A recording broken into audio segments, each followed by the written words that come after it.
Etched on a granite wall below a grave at Arlington National Cemetery, one can read the following words. And so, my fellow Americans, ask not what your country can do for you. Ask what you can do for your country. My fellow citizens of the world, ask not what America can do for you, but what together we can do for the freedom of man. John Fitzgerald Kennedy was born in Brookline, Massachusetts on May 29, 1917. Jack, as he was often called, was the second child of Joseph and Rose Kennedy, and together his parents raised 9 children. He attended Harvard University, where he graduated with honors. In World War II, he served in the Navy and commanded PT-109. When the ship was sunk, he risked his life to save his crew.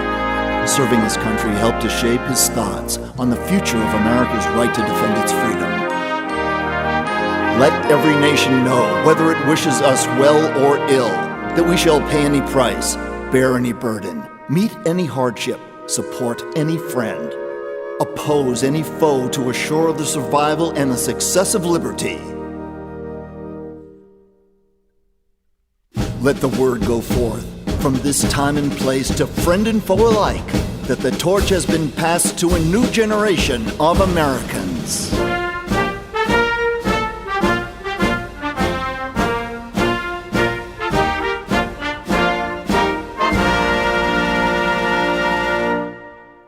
JFK was the youngest man elected to the office of president. He was the first Boy Scout to become president. John Kennedy was the first Roman Catholic president. He was the first president that served in the Navy and the first to have earned a Purple Heart. The main challenges of his term in office were conflicts with Cuba, Russia, Vietnam, the Mafia, and concerns regarding civil rights. Hear the words of newly elected President Kennedy as he prepared to face the uncertainty of what would surely become his lasting legacy. In the long history of the world, only a few generations have been granted the role of defending freedom. In its hour of maximum danger, I do not shrink from this responsibility. I welcome it. President Kennedy was an ardent supporter of the civil rights movement. He, along with noted activist Martin Luther King, worked long and hard to help bring about positive change. On June 11, 1963, he addressed the nation and proclaimed the following thoughts.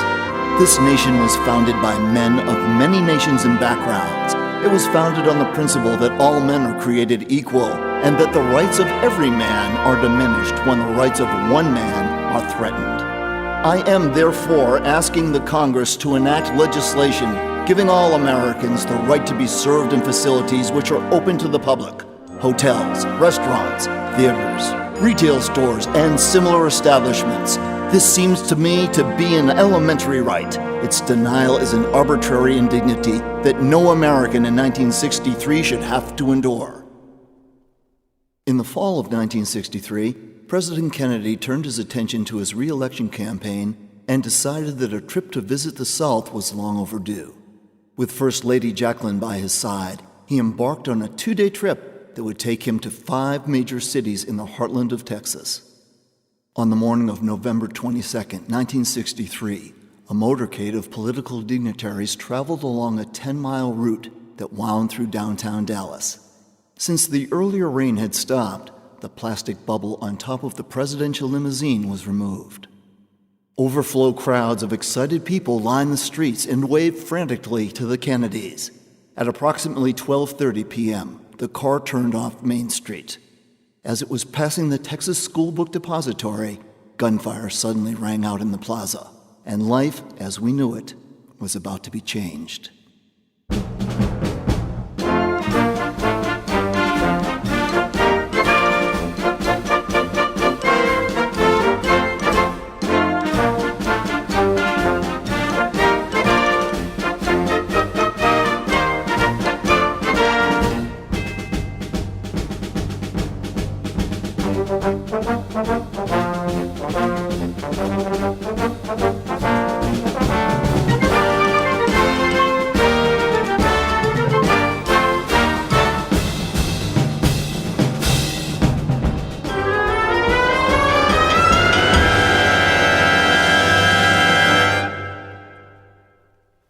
2 of the 3 shots fired struck the president, causing him to slump over toward Mrs. Kennedy. The limousine sped off to Parkland Memorial Hospital, located just a few minutes away. However, doctors could do little to save him. A Catholic priest was summoned to administer the last rites, and at 1 p.m., John F. Kennedy, the 35th President of the United States, was pronounced dead. For 4 days, the world stood still while people from all walks of life mourned the loss of their beloved JFK. On November 25th, he was laid to rest.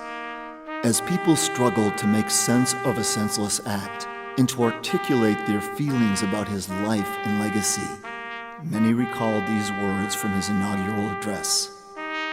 With a good conscience, our only sure reward, with history the final judge of our deeds, let us go forth to lead the land we love, asking for his blessing and his help, but knowing that here on earth, God's work must truly be our own.